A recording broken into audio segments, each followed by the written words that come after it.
Greetings, peace be with you. In this video, I'm going to be exploring the vibration of ayahuasca. Okay, I'm going to be sharing with you my experience with this sacred medicine.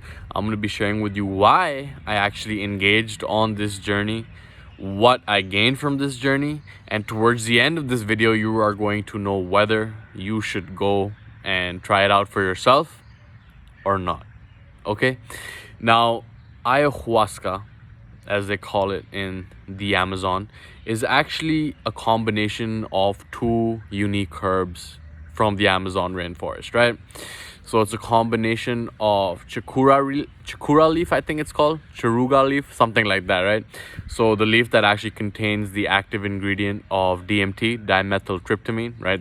Your brain produces that anyway, but it's at a way higher concentration in the leaf, and then they combine that up with the sacred vine. And the reason for this is because if we were just to consume the leaf, then the DMT would be metabolized through the body too quickly to actually experience any of the effects, right? So this is a beverage which has been in use by the indigenous societies of the Amazon for millennia, right? Like people aren't entirely clear on how they actually came up with this beverage, right? But if you ask the ayahuasqueros, I think they're called the shamans, right? If you ask them how they came up with it, then there's like the myth that, it was the plants in the Amazon that were able to communicate with these ancient shamans and tell them exactly what two herbs to mix out of the thousands of possibilities that exist within the Amazon, right? So pretty remarkable that this even exists. Like, it still blows my mind to this day that we have access to these ingredients that are available out in Mother Nature that really take us to a whole different level in our understanding of ourselves and our place in the universe, right? So my journey was back in 2018, towards the end of 2018, around October, and I had moved to Medellin, Colombia, towards the end of 2018 as well, around September, right? So ayahuasca is something that I heard about a lot, right? The first time I heard about it was on a podcast called London Real, and Brian Rose is the host of that podcast, and he had Dorian Yates on the show, right? Now Dorian Yates, if you don't know, he was like, I think 8-9 times Mr. Olympia, like the peak of his physical development, and he was the bodybuilder. If you don't know him, basically he's a pretty famous bodybuilder who was Mr. Olympia like 9 times in a row, right? And he was explaining his own spiritual path and actually working with the medicine and how it elevated his perspective, how it gave him a deeper understanding of his place in the universe and his purpose, right? So I was intrigued, to say the least. I did more research on it and, watched a bunch of YouTube videos on it. And I was like, okay, this is definitely something that I intend on having an experience with in my life. And then I met someone at a social gathering in Medellin. He was an Egyptian dude, and he was telling me about his experience of working with the medicine, right? And he said that he had been on more than 20 different journeys, right? So that's crazy. And there was actually one being hosted like the next week, and he's like, yo, are you keen to join? Like, I'm gonna be there, let's do it. And I decided to give it a shot, right? So I was in Medellin, Colombia, and this place where the retreat was happening was about like a 3-hour drive out to a place called Santa Elena, right?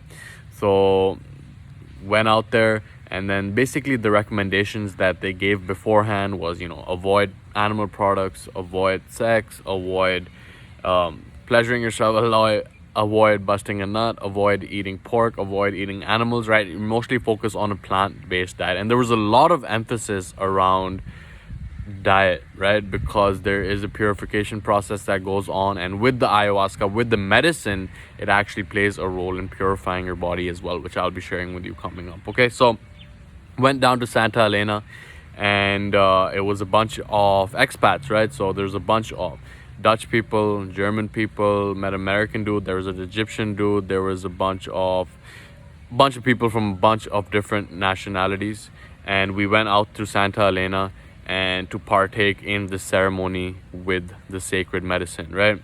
So when we went out there, like, we were the tourists over there, right? We were brought in through this company that was hosting the event, and then there was also a bunch of locals over there, and surprisingly enough, those locals were there with their entire families. and as a community, right, like little kids, they're like freaking under the age of 10 using the medicine as well. So that was pretty crazy as well. So when we went out there, there's a few rituals of purifying our energy fields, like putting some mint leaves on our body, like getting connected with the people hosting the event, talking to the shaman, clarifying our intentions about why we're even here in the first place, right?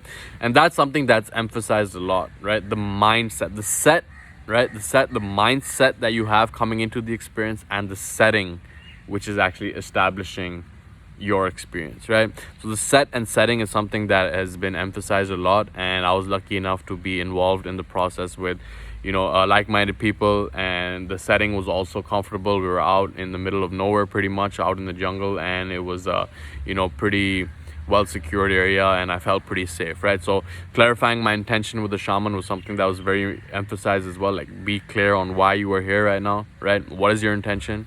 And my intention was to ask the medicine, why am I here, right? How can I cultivate my greatest gifts in greatest service to the world? That was my intention. And it's just important to have that intention coming into the experience, right? So the journey started at night, and we were, in the beginning huddled around a fire, talking about our lives, connecting with people. And then we went inside a hut, one of those huts, I don't know if you can visualize it in your mind, one of those bamboo huts. And then we went inside, and we had a circle, right, a sharing circle, and we basically were going through a bunch of different clarifying our intentions, sharing our ideas. This fly can't get enough of me right now. And just sitting in a circle and taking some tobacco and really preparing for the experience, as the shamans were there, and there were also a bunch of musicians that were down there. And then after we went through the initial preparatory phases, we took a sip of the mother ayahuasca, right? Took a sip of the sacred medicine. The lights turned off, went in our individual sleeping bags, and let the medicine take its effect, right? And the instructions from the shaman were to talk to the medicine, let the medicine know what you're here for, what your intentions are.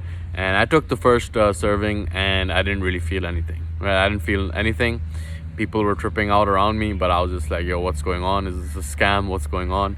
Then I took the second dose, and then I began to actually experience some pretty crazy stuff, right? So what they say is that it's a detox going on, right? You're letting go of a lot of programs that don't serve you. And I think a large part of raising our vibration, of evolving, of growing, of becoming more, is not about doing more, as it is about letting go of programs that no longer serve us, right? And that is something that the medicine really taught me over here. So in the beginning, when I took the second dose, it's like I'm beginning to feel something in my stomach, and a common side effect of that is the purge, right? They have buckets all around outside where it's very common experience to actually purge out a lot of stuff that's inside, right? So of course there's a physical detox going on as well, but I really felt like it was an emotional detox going on as well, right? I was letting go of a lot of emotions that weren't serving me, letting go a lot of nutrients that were maybe causing toxic energies in my body, just letting go of all of that. And I purged 2 or 3 times. Then after that, I felt a lot lighter, I felt a lot clearer. And then I went back to my sleeping bag and was taking in the lessons that the medicine was sharing with me, right? So the way it played out, it was pretty interesting, is that I was asking, how can I serve at the highest level, like how can I cultivate my greatest gifts and greatest service to the world? That was my intention. But what the medicine showed me was that of my own life. It was like a highlight reel of my own life. And this might sound kind of strange, it might sound unbelievable, but it went all the way back to the first trauma that I think we all share in common, that we all experience, right?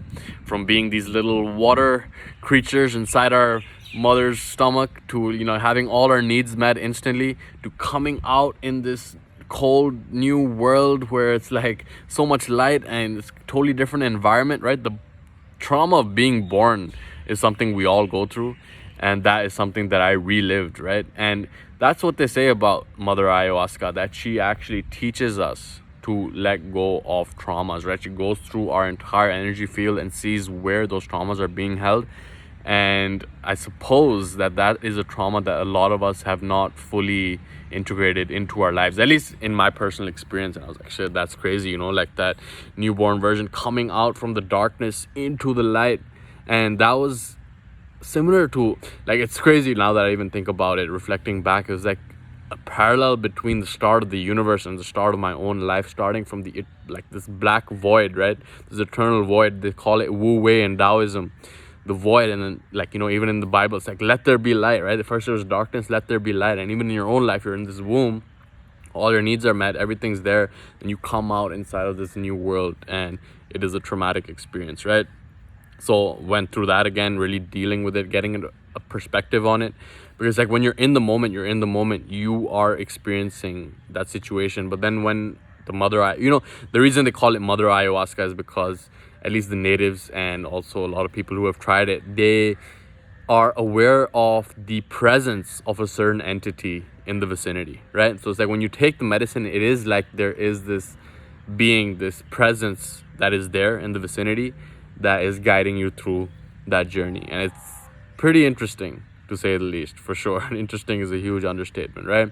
So going through that, and then going through the second trauma, which might sound kind of crazy as well, but that was that of, getting circumcised, getting thousands of nerve endings across of my private parts getting chopped off, right? Experiencing that as well, which is still crazy to think about why that even exists.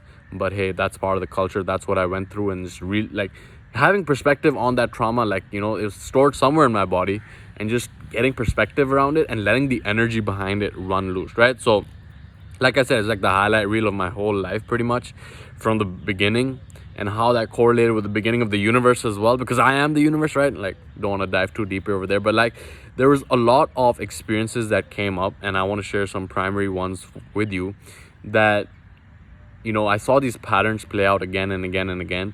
And there were particular highlights in my own childhood, right? Because when we're children, we're so impressionable and we're so emotional. We can really experience a traumatic situation that ends up affecting us for the rest of our lives. And what Mother Ayahuasca showed me was some experiences that I had with my parents, right?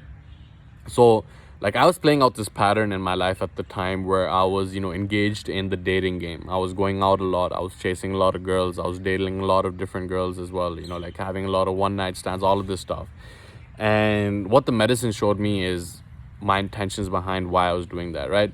And without diving too much into the details, there was a traumatic experience that was brought into my awareness again that I hadn't thought about for such a long time. And that was an experience that I had in an interaction with my mother, and that experience had led the inner child within me to feel like I was not loved, and that led to the point where I was seeking validation from the feminine energy outside of me. And that is what just kept me on that hamster wheel of trying to get a validation from the outside, because I did not feel love from my mother, right? So that was a huge breakthrough for me in that moment, understanding why I even do what I do, why am I so restless to go and get validation. It came down to that. And once I had an awareness on that, I could better deal with it more effectively as well.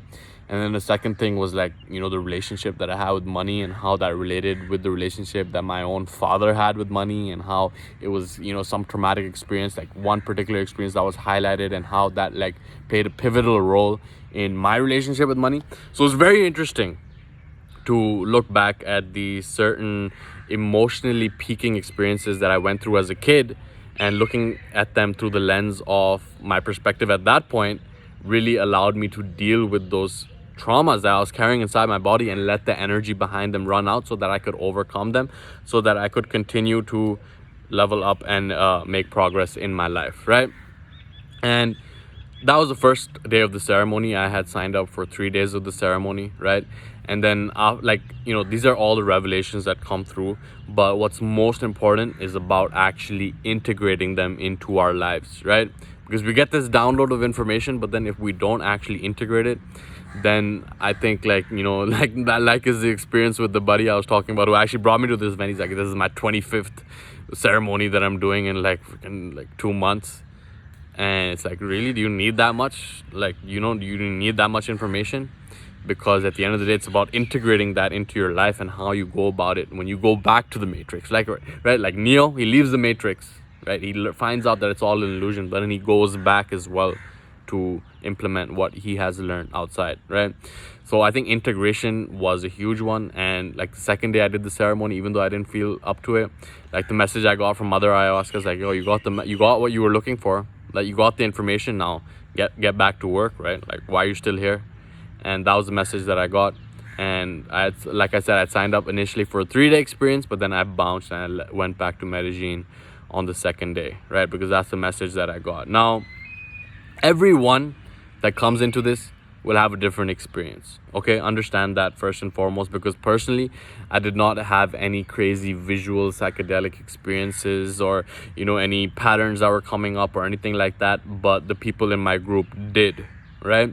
So it's very important to know that everyone will have their own individual experience based on what they need the most, right? They say Mother Ayahuasca won't give you what you want, but she will give you what you need, right? And that is the medicine that I needed at that point, to let go of these emotional traumas, to let go of the scarcity, to let go of the feeling of not being enough, and actually waking up to the wholeness that exists within my own heart, rather than relying on materialism, rather than relying on validation, rather than relying on outside approval to feel good about who I am, right? So that was the medicine that really helped me wake up to a whole different way of going about life. And after that experience, I was able to go ahead and actually cultivate a deep, fulfilling, passionate relationship with someone, to an extent where I learned more about myself through that relationship than any other thing. And having that experience with ayahuasca was definitely a catalyst that pushed me in that direction as well, right? So at the end of the day, I think it's very, very important to have an awareness of your own thought patterns, of your own habitual behaviors that might be holding you back, because I don't think this medicine is for everyone at every time, right? Because if you're dealing with some stuff that has been repressed, suppressed under the carpet, right, and you go to the medicine and she shines that directly in your face, and you have all this emotional baggage that you haven't dealt with for a long time, people lose their mind, right? People go crazy because it's too much information. So I don't think that you need the medicine to let go of trauma, right? There's so many other methods that you can engage in, right? You don't need the medicine to raise your consciousness, but it's kind of like a tool, right? Same way you don't need a car to get from point A to point B. You can take the public transport, you can walk, you can take a bicycle, right? You don't need a car, but it's a tool that makes things more efficient, right? That's why they say like one ceremony with Mother Ayahuasca is like doing 10 years of therapy, because she gives you exactly what you need, right? So if you're at the point where it's unstable, where there's a lot of stuff that has been unaddressed for a long time, you have an entire lifetime of emotional baggage, then going down the path of directly going to the medicine might be too much shining in your face, that maybe taking another path could be more effective for you, right? But at the end of the day, like I said, the most important factor is the set, right? The mindset that you're coming into the experience with, and the setting, the people, the shamans, right? Making sure that it is a facility that is actually focused on personal growth, on evolution, rather than trying to make money, right? So these are all factors that we must consider before going down this path, right? So like for me, the biggest breakthrough, like I shared with you, was this letting go of these emotional traumas that were no longer serving me, so that I could go ahead and cultivate a deep, fulfilling, passionate relationship with someone, so that I could let go of my scarcity beliefs around money and actually focus on growing my income, focus on growing my business rather than preserving what I already have, right? That was a pattern. So there was like a bunch of stuff that came up, and I was able to get perspective on it and deal with it more effectively as well, right? So everyone has a different experience, and definitely I had one that elevated my awareness, that elevated my vibration, that elevated my development and growth like at a much faster rate. But again, it could easily go the other way, because there is a shadow side to the psychedelics if there is emotional baggage that has been unaddressed for a long time, right? So should you do this medicine? Look, at the end of the day, I think that one thing that helped me a lot was that of a daily meditation practice, which I've had for more than like 5 or 6 years at this point. And what that does at the end of the day is, for me, helps me differentiate between the signal and the noise. Because right now there's a lot of talk about ayahuasca, right? People all over the world like, yeah, we need to try this, we need to do this, let's go do it. But when the intention coming into it, like, it could easily just be the intention of see what happens, right? I want to have the experience. But when the signal and the noise are messed up, right? When there's mixed up, when you don't have a daily meditation practice, when there's so much noise in your head that you don't even know who you are, right? Like, what is the voice that you're supposed to listen to, right? If you don't know that, you don't have a daily meditation practice, then there could be some energies that seep into your field when you're under the influence of the medicine that could end up having damaging effects as well, right? So like I said, since I had that meditation practice, since I had, some awareness around my own thought patterns, around my own blind spots, around controlling my mind, my thoughts, not identifying with them too much, right? That definitely helped on my journey as well. Okay, so at the end of the day, you are your own authority, but also be very clear on whether you want to go down this path because you feel a calling towards it, or whether you think it's the cool thing to do because everyone else is doing it right now. Okay, so that has been my experience, and I hope that you get some wisdom from this if you are intending on doing it for the first time, or maybe if you've done it already, maybe you got something as well. Either way, I hope you got value from this video. All right, click the subscribe button if you have not already. Click the like button if you like this video. Leave a comment below letting me know if you've tried this medicine or not. What has been your experience? I'd love to hear from you. Okay, so with that, I conclude this video. This has been Mo here, and I will catch you in the next one. Much love to you. Take care.